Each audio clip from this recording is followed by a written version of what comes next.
নমস্কাৰ নিউজৰ বাতৰিলৈ স্বাগতম জনাই ষ্টুডিঅ'ৰ মজিয়াত মই পল দাস চাওক আজিৰ সংবাদ বানাক্ৰান্তলৈ সহায়ৰ হাত আগবঢ়োৱা শীৰ্ষক এক সজাগতা শোভাযাত্ৰা বৰুৱা চাৰিআলিৰ পৰা আৰম্ভ কৰি গড়ালিত সম্পন্ন হয়।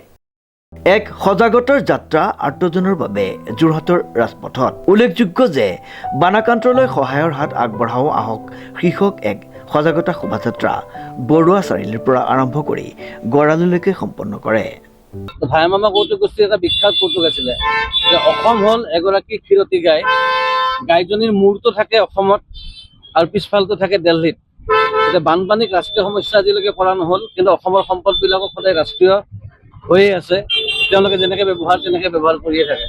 কিন্তু বানপানীত এইখিনি সময়ত যে কোনো প্ৰধানমন্ত্ৰী গৃহমন্ত্ৰী যিসকলে নিৰ্বাচনৰ সময়ত মাহে মাহে সপ্তাহে সপ্তাহে আহি থাকে তেওঁলোকক দেখা দেখি নাই।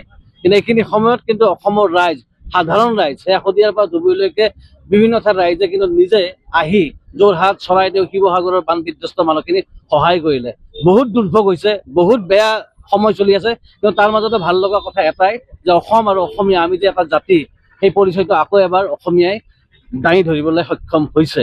আৰু ভাল লাগিছে যে যোৰহাটৰ আবৃত্তি আৰু সংস্কৃতি পৰিষদৰ বিষয়ববীয়াসকলেও এই দুৰ্যোগৰ সময়ত কেৱল তেওঁলোকে সংস্কৃতি মানে এইটো নহয় যে কবিতা পাঠ কৰি আছে, নাটক কৰি আছে, তেওঁলোকে এইখিনি সময়ত দুৰ্গত ৰাইজৰ ওচৰত থিয় হ'বলৈ প্ৰয়াস কৰিছে। গতিকে তেওঁলোককো এই চেগতে আমি অভিনন্দন জ্ঞাপন। আবৃত্তিকাৰ, কবি, অভিনেতা, অভিনেত্ৰী, সাহিত্য সংস্কৃতি জগতৰ ব্যক্তিৰে এই সমদল বাহিৰ কৰা হয়। অসম আবৃত্তি আৰু সংস্কৃতি পৰিষদ যোৰহাট জিলা সমিতিৰ সৈতে সহযোগ কৰিছে অসমীয়া ছবি উদ্যোগৰ হিমাংশু প্ৰসাদ দাস, অপ্সৰা খানকে প্ৰমুখ কৰি ভালেকেইগৰাকী গণ্যমান্য ব্যক্তিয়ে পৰিষদৰ তৰফৰ পৰা এক সজাগতা সৃষ্টি কৰিব খুজিছোঁ।